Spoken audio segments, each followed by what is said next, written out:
everybody.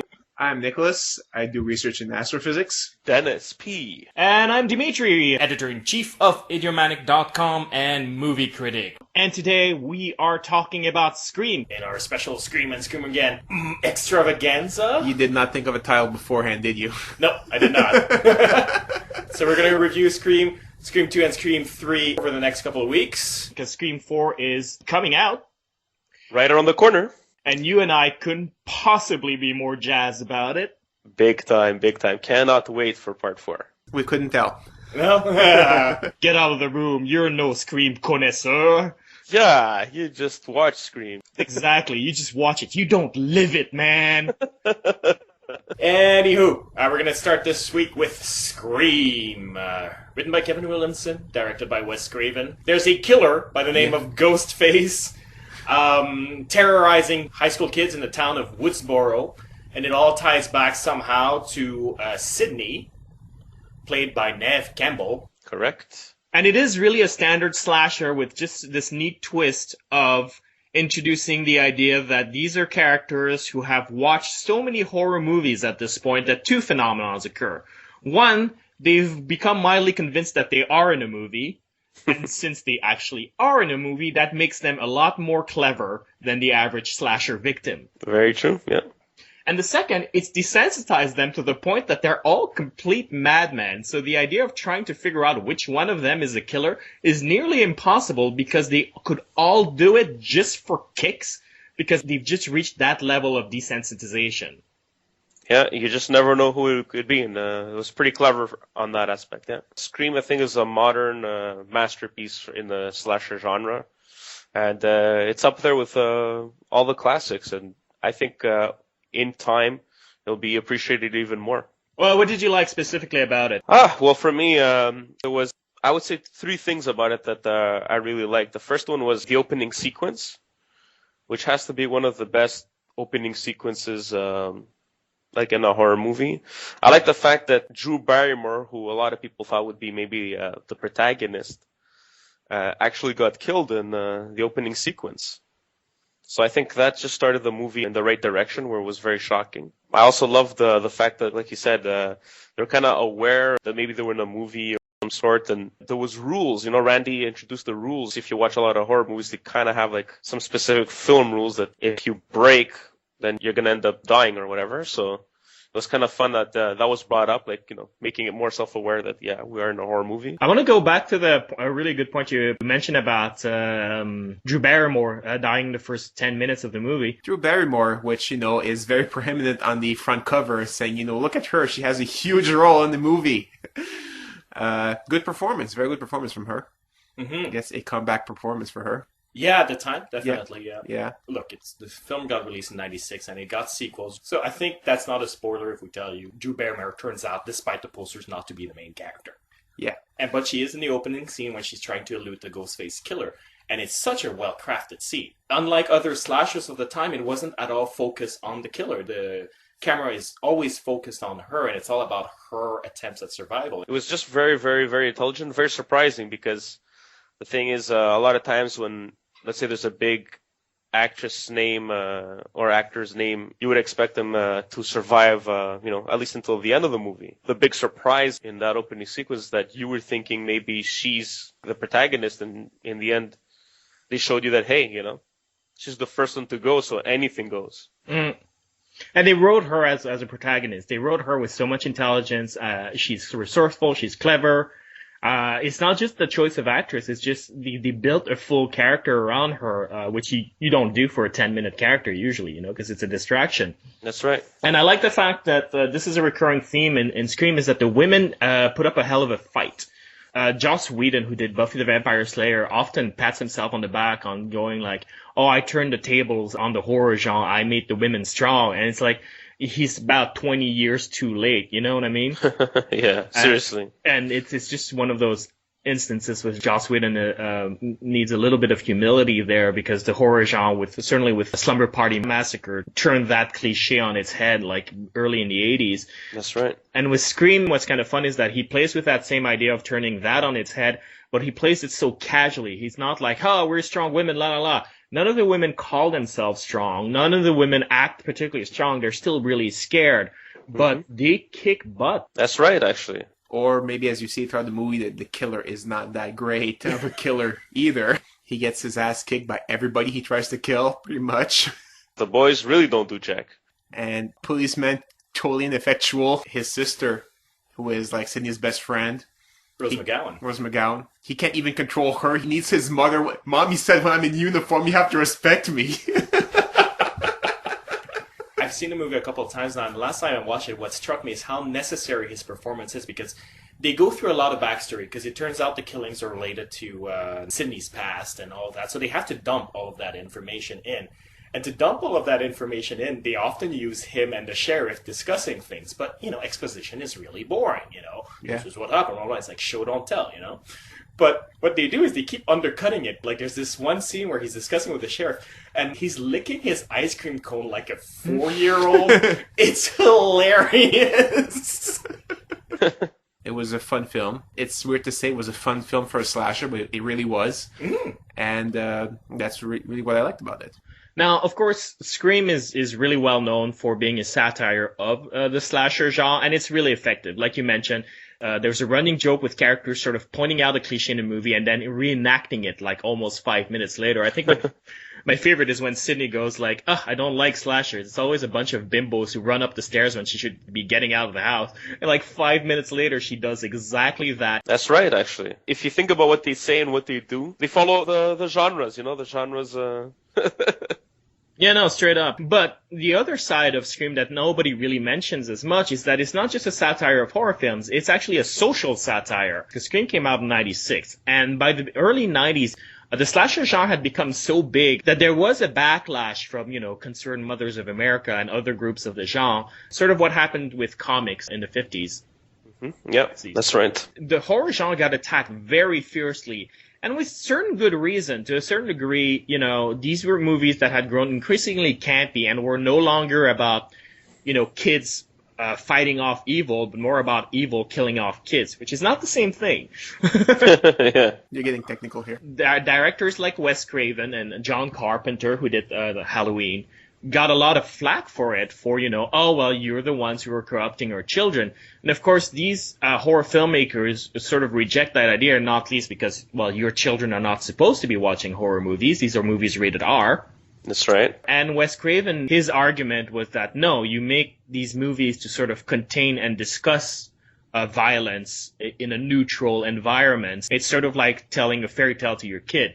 When you talk about Red Riding Hood, you're not expecting your kid to root for the wolf and go kill grandma.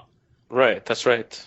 You're telling your kid to be careful when he goes in the woods. And that, for him, that's what horror movies are about. Screams discuss that same idea, but with a little bit more irony. What they're doing is, really, you think that our movies have desensitized children to the point of them committing murders just like that because they saw it in the movies. Let's have a portrait of what a society like that would really be like. The kids are all really psychotic. It's just slowly increasing. Like, it starts off with a couple of insensitive comments after somebody they know died. They actually seem pretty excited about it. And then, when somebody attacks another one of their schoolmates, suddenly you have kids wearing the Ghostface costume and running around. It's just so insensitive, Yeah. Looking back, even in high school, in our crazy high school years, we would not be that crazy. So you realize, okay, that's what they were trying to do. But, just looking at the movie at that point, was like, yeah, this is just pretty fun. And, crazy people doing crazy things. And it just made for a fun movie to watch. I think it's fun because it's funny. It injects some really sarcastic humor in it that makes it work. Yeah. This is all about demonstrating a youth that has completely lost touch with itself. So that near the end of the movie, there's a scene where they're at a party and functionally you need to remove all the party goers so that the movie can concentrate on the key players. Yeah. So the excuse they find to remove them is that somebody is strung up on the football field with their guts outside, and somebody hears of that, and all the kids going like, "Oh, that sounds awesome! Let's go check it out." And you're like, that is like the most chilling moment in the entire movie, where you're like, "Oh, ooh." Oh yeah, that was definitely a very special moment in the movie where it's just a few words, but just the reaction of the kids was. And it's all about kids just really being absorbed by that, where they all think they're in a movie and they all understand the world only by movie terms. So that when you find out the Ghostface motivations, like they don't even make sense. And it's like, it's not they don't make sense, it's a bad movie. They don't make sense, and wink wink, the movie clearly makes fun of the fact like that these motivations don't even hold together all that nicely. Yeah. But I guess we'll talk about that later when we'll go after the rating where we'll get into spoilers. Yes, sir. But we didn't talk about Neve Campbell, which is an odd thing. She was a good choice for the main character. I think also it's because she has an athletic build. It makes it more believable that she would be, the last woman standing. Yeah, she kicks ass. And I love Matthew Lillard in it. Yeah, he's awesome. Matthew Lillard gets a lot of flack on the internet for being a so-called bad actor, but I'm sorry, but he's terrific in that movie. He can play his role of a, lunatic. He can play, crazy annoying kid in high school. He can play that very well. Who plays Billy? Skeet Ulrich. Skeet Ulrich, where are you now? Yeah, I know. That name does not ring a bell for some reason. Everybody else in the screencast, you know where they are. They're just a top-notch cast in terms of acting talent, except Skeet Ulrich. Well, his performance wasn't the best in the movie. It was very bland, honestly. They were all very good in their characters. You kind of remember who they are, their craziness, and what they did, like Dewey, the complete incompetence, or was it? The reporter, Gail, forgot her last name. Weathers. Gail Weathers, very, very driven, kind of bitchy reporter. They all had their quirks, except for the boyfriend who was like, meh. No nudity in Scream, also worth mentioning. It's an R-rated movie. It's a slasher movie. There ought to be boobies. Yeah. And none. And there's a funny joke at the beginning of the movie where Neve Campbell talks to her boyfriend Skeet Ulrich and mentions sort of like, hey, would you settle for a PG-13 relationship? Because again, all these kids, they only talk in movie terms. Yeah. And you know that in the original script, it must have been intended for her to actually show her boobs for real, and they didn't. And I think that's actually kind of classy. It's a funny joke. It works fine for showing it to him, but not to the rest of the world. Makes you hope for maybe something later. It's called suspense. Rating? A+. People, if you haven't seen it, well, you have to see this movie. I give it an A-. Very good movie. I don't think it's transcendent of the genre, but again, I'm not a huge fan of slasher to begin with, but it's a very enjoyable movie to watch. I give it an A-. Yeah, I don't think it transcends the genre either, but it certainly redefines it. Back then, the slasher was all but dead, and it sort of brought it back to life. Which, because I'm a horror fan but not a slasher fan, I wasn't actually too happy about the revival of it. But look, I don't think the movie has a single bad note in it, is the thing. When it's meant to be funny, it's funny. When it's meant to be scary, it's scary. When it wants to say something intelligent about today's world, it does. And when it wants to say something a little bit more inwards about movies, it does that as well. It's fun, it's cerebral, but it doesn't hit you over the head with it. So I'm totally giving it an A. It's a slasher movie that has something to say, and frankly, there's not an awful lot of those. But tell us how you really feel, Dimitri. I think it sucks. Let's get to the spoiler section. So if you haven't seen the movie, stop now. I'll give you 20 seconds so you can reach for the button. 20 seconds? Really? Yeah. All right. 1,000, 2,000, 3,000. And I'm going to talk in the meantime. Oh, okay. To tell you that if you listen to our spoilers, it will ruin the magic of the movie. You need to watch it at least a first time without knowing. So there you go. Spoiler time. Yes. It's a mystery movie. Yeah. You're supposed to guess who the killer is. And rewatching it when you know the identity of Ghostface, it's unbelievable how much the movie flaunts it. Really? Pretty much. If you watch it again after you've seen it once, you could see that they were flaunting it. It's very, very obvious. But the fact that you didn't expect it just makes it extra special. Yeah? And obviously I love the ending, the reveal that there was two killers. I find somewhat unique, I think there's very few movies that would have two killers, let's say.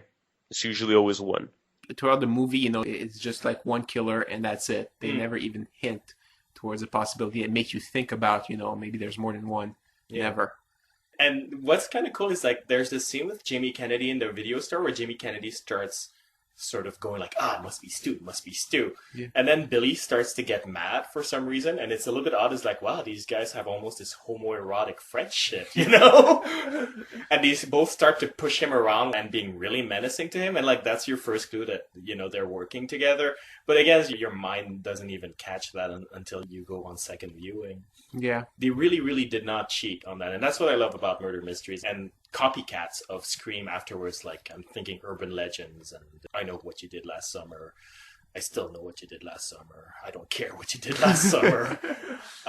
They never follow that, where it's like the killer could be anybody. It's like, it can be anybody because you don't give us a single clue as to who it is. Exactly. Whereas this, everything is in place. And you're kind of thinking, oh, you know, it's going to be the Rose McGowan character because she hasn't done anything at all in the whole movie. The first victim, Drew Barrymore and her boyfriend, it's established early on that she dumped Stu to go with that guy. So that's why they killed him. Like, all the motives are there early on and well established. And you never think of connecting those dots because it's all hidden in like pop culture zingers and really funny lines. Yeah.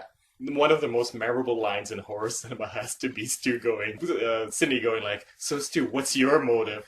Peer pressure? My mom's gonna be so mad! Yes, it's when his parents are going to be so pissed. You're like, really? That's what you're worried about right now? And he's like drenched in blood at that point. There's like 16 corpses around him. One minor thing is like, it feels like the Courtney Cox character was kind of added there because Courtney Cox was, you know, big name back then. I didn't feel like she fit 100% in the whole thing, though. Well, because she's the one adult. Yeah, she's kind of the hero at the end there, so you spend the whole movie hating her, and all of a sudden, she saves the day. You're like, oh, really? Where you're going? But she represents the invasiveness of media. Not only are these kids obsessed with, you know, being in a movie, the media is sort of forcing itself upon them. Okay. And again, it's a movie that criticizes the media for accusing horror movies of corrupting their children. And so the one representative of the media is a total bitch, and there's a reason for that. I'm just wondering, though, me too, how desensitized we've gotten. And is it the movies? Is it the video games? Is it, you know? Video games are evil. Video games are evil. Ever since I played Mario, I cannot help but stomp on every mushroom out there. And turtles. I have a pet turtle. I stepped on it, then threw it at stuff. On that note, if you have any questions, comments you want to share with us, write us at mail@idiomatic.com or post a comment at idiomatic.com. We're also on Facebook. We're also on Twitter. And we will see you next time.